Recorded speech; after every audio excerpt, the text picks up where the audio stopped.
Tom, Michael and Sam were watching the Squid Game in awe.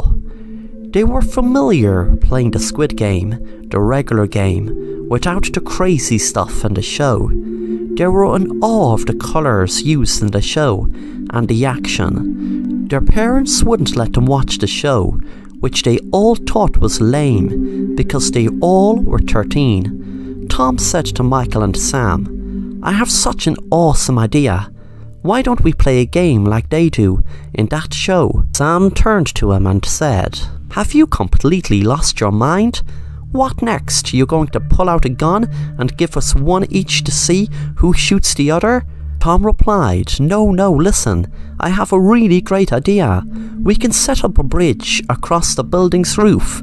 My dad has a cool rope bridge we can use. All I need to do is throw it over from one roof to the next and tie it onto a pole. Whoever runs to the other side first wins, but whoever doesn't, well, then the person who's watching will cut the rope as soon as the winner is over. My dad has a cutting device that will cut it in seconds, and before ye ask, no, nobody's going to get killed. I have a bouncy safety thing my dad uses for the circus acts he does." Sam said, "That actually sounds pretty awesome, but who is going to cut the rope?" Tom said, "We will draw for it." A few minutes later they all drew what position they would play out of a jar, and Tom drew run, Michael drew run, and Sam drew watch and cut the rope. Michael said, "I don't want to play this game, it's stupid." Tom said in a mocking way, "Why, are you scared you're going to fall off and kill yourself from falling on a bouncy cushion cheese that is used in my dad's circus the whole time? You won't even hurt your leg if you fall even from that height." Michael was mad at his comments, and eventually Sam changed with him and decided to run instead of cutting the rope. When the game began, Sam and Tom both ran as fast as they could across the bridge. Michael thought he'd teach them a lesson and cut the rope to them both fall, knowing they wouldn't die anyway from falling on the bouncy safety cushion. As they reached the middle, he smiled as he cut the rope and then watched them scream as they fell. But his smile quickly changed when he heard a loud thud from below and people screaming. He looked down and had realized somehow the air must have escaped the cushion, and he realized his two friends fell to their death and were now lying dead in a pool of blood.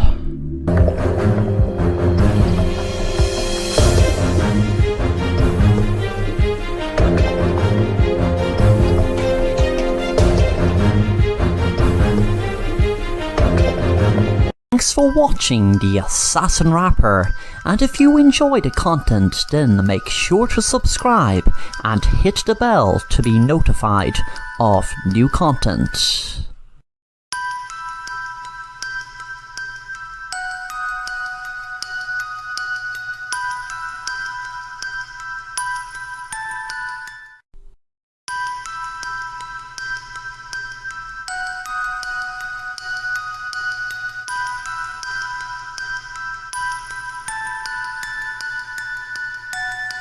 Ben was relaxing watching TV when he decided to scroll through his phone and was shocked when he saw photos of himself posing with what looked like a dead body in his room. He scrolled through some more photos of him smiling near a dead body. He not only didn't remember any of these photos being taken, but the only dead body he ever saw was of his grandfather years ago. He froze in shock and didn't know what to do. Suddenly he heard a siren outside his house, and there was a knock at the door. He answered to two police officers. 5 minutes later, they arrested Ben in his bedroom where the body that was in the photograph was taken.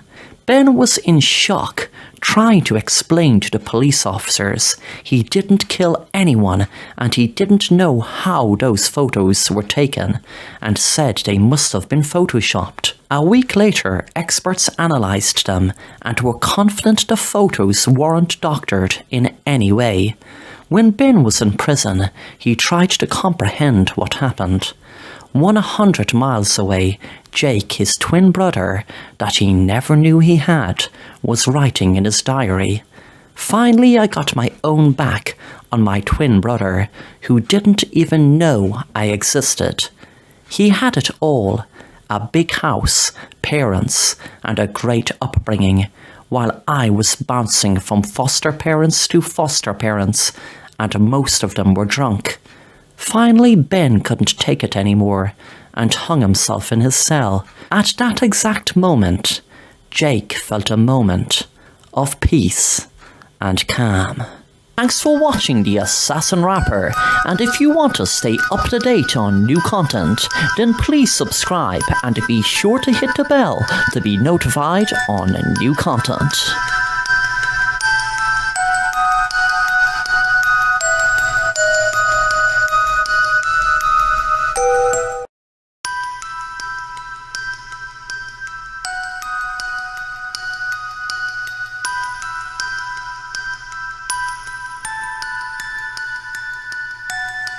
Sam was working in a pet shop to face his fears. The reason he had a fear of birds was when he grew up in his town.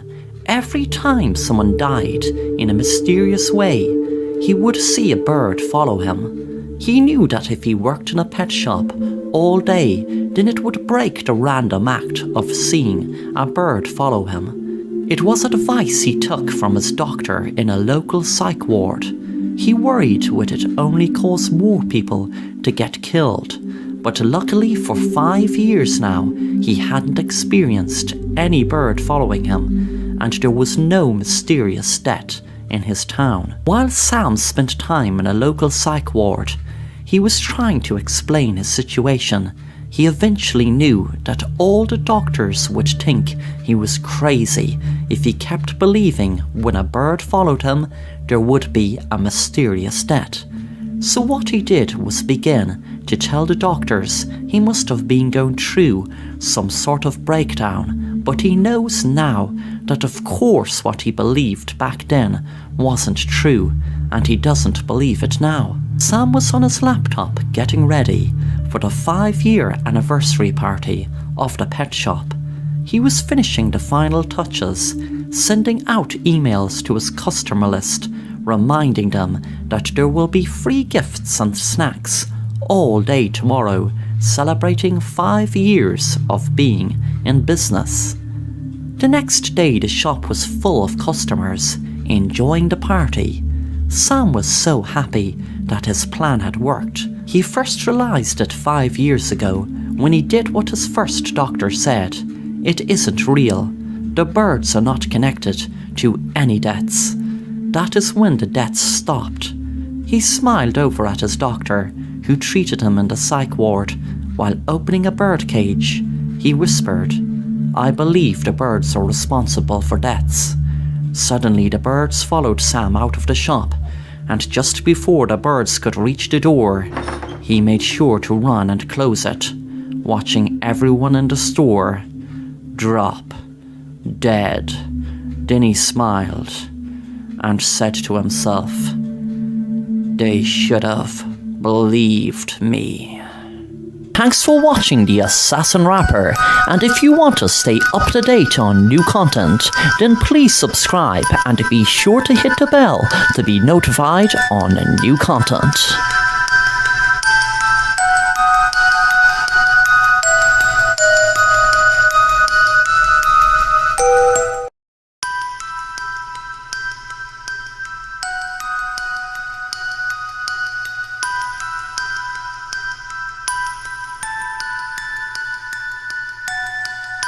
Susan was looking through old papers and documents in her family home that was standing for over 300 years. She didn't remember her parents that much because they were killed in a freak accident in their garden. She didn't know the details. She had photos of them, and that is all she remembered. She was reading through different documents when she came to a certain one that grabbed her attention instantly. It read, "I put the treasure in the garden for safekeeping." It was signed by her mom. She noticed the date in the diary entry was exactly the same day her mom had her accident. She wondered, was she murdered for the treasure? This kept bothering Susan more and more.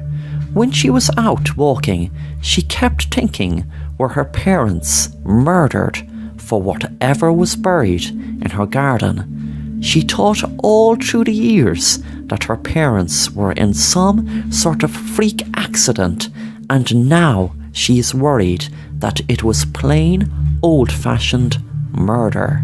A week later, she had enough of wondering and just had to go out to the garden to dig up the treasure. There was a page that had the exact position of the garden where it would be. She had a pitchfork and shovel and dug until eventually she hit a hard piece of what she guessed was wood.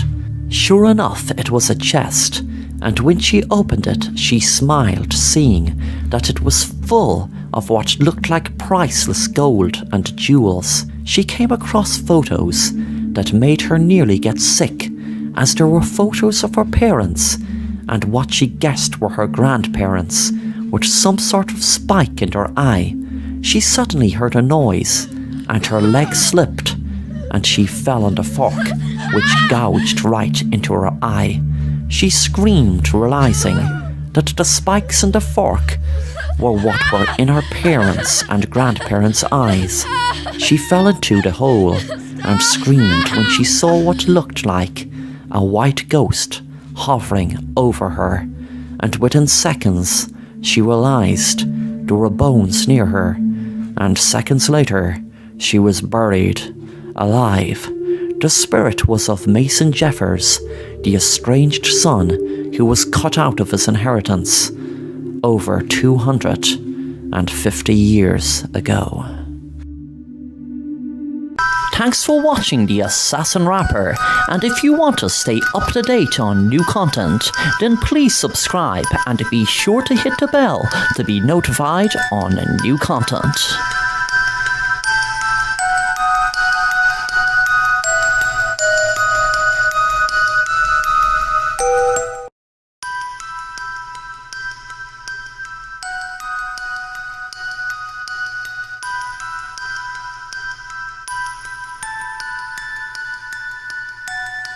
Joseph moved in with his wife Lisa to a house in a secluded area, but that suited him fine. They came from the big bright lights of New York City and wanted to move away from the hectic city lifestyle. At first, Joseph and his wife hated the quietness and stillness of the area. After a few weeks, Joseph found himself going crazy when he was trying to go to sleep at night with the sound of the waterfall nearby. It haunted him, and when he eventually did fall asleep, he dreamt of stormy weather or the waterfall while he was drowning in it. His wife seemed to just sleep through the night, and it never bothered her, no matter how loud or annoying it got. He wished he had earplugs, but couldn't believe they would do any good, as the sound was so loud. It was driving him crazy. The next day when he got up, he just sat down, nearly falling asleep in front of the TV, because he couldn't get no sleep at night. One night it was different. It was almost like the waterfall was calling his name to come to it. The sound felt much, much different. It was like music to his ears. It was like the complete opposite of what it was like before. He was smiling at how appetizing the sound seemed to be. He got up from bed and got dressed and walked towards the waterfall. The noise of it was like beautiful, relaxing, soothing music to his ears. Then suddenly he saw the most beautiful lady. He remembered then. How could he forget? She was just standing next to the waterfall, waiting for him to embrace her, and that is just what he was going to do. Before he saw her skin colour change, and then he had realised the horror and what he kept locked away in a box in his mind and never wanted to open again. His wife had drowned in the waterfall a week ago, and he did everything he could to help her, but he just couldn't save her. He then realised who was the woman up in the house with him. Then he realised, of course, there was no woman up in the house with him. It was just his mind and the waterfall playing tricks with him. Thanks for watching The Assassin Rapper, and if you want to stay up to date on new content, then please subscribe and be sure to hit the bell to be notified on new content.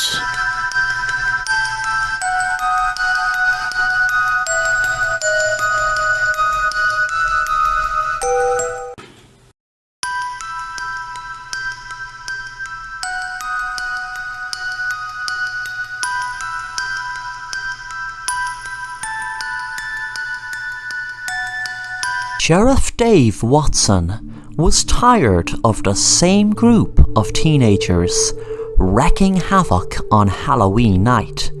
He was proud of keeping the law and order in his town, and he wasn't going to let those pesky kids ruin his good reputation. Last Halloween he moved them on, but they just moved to another place, and he had to move them 3 times before they finally called it a night. And at that it was then about 3 or 4 in the morning. He was parked in a spot just over from the farmhouse where they were having their Halloween party. He had a good vantage point, so he got out of his car and looked through binoculars to see what they were doing. They were drinking and smoking weed, getting high as usual. He had something very special planned for them this Halloween, and that something would knock them out for the whole night, so he could get some peace and quiet for Halloween. He waited until the whole crew were in the farmhouse before he locked the door and pumped the whole house with sleeping gas. He had tried it out on various scumbags around his town, and it worked a charm. About an hour later he was pumping the house with the gas, and they didn't even notice as the gas was invisible. Within minutes they went from dancing to falling sound asleep. When the sheriff drove off smiling, the door of the farmhouse opened. Suddenly a great fog came across the shed and mixed with the gas, carrying it through the town. Within minutes, trick-or-treaters who were enjoying Halloween suddenly started to fall asleep right in the street or footpath. Dave passed one couple who were lying down on the ground, saying to himself they drank too much, not knowing it was the gas being carried by the fog. Suddenly Dave noticed it getting very foggy, so foggy he could barely see.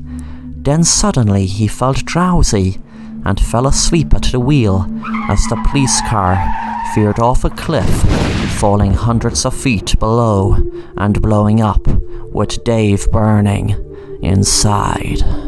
Thanks for watching The Assassin Rapper, and if you enjoy the content then make sure to subscribe and hit the bell to be notified of new content.